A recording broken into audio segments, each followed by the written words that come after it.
Ang una't seryosong pagtalakay sa anting-anting ay ginawa ni Wenceslao Retana sa kanyang Supersticiones de los Indios Filipinos, ang Libro de Aniterias. May 15 sipi lamang ito na inilimbag sa Madrid noong 1894. Ayon sa kanyang aparato bibliografiko, ang Supersticiones ang pinakauna at natatanging pagtalakay sa anting-anting sa Pilipinas at marahil sa buong daigdig.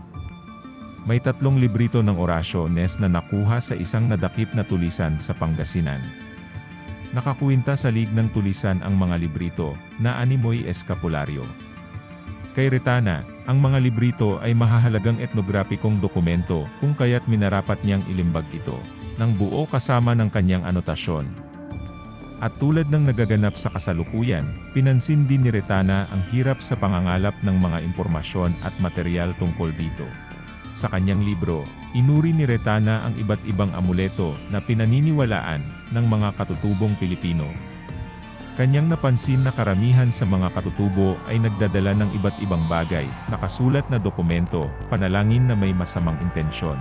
Damo, ugat ng halaman, balat, buhok, katad o pelyeho, buto, bato, at iba pa upang magkaroon ng kagilagilalas na kapangyarihan at hindi magapi sa labanan.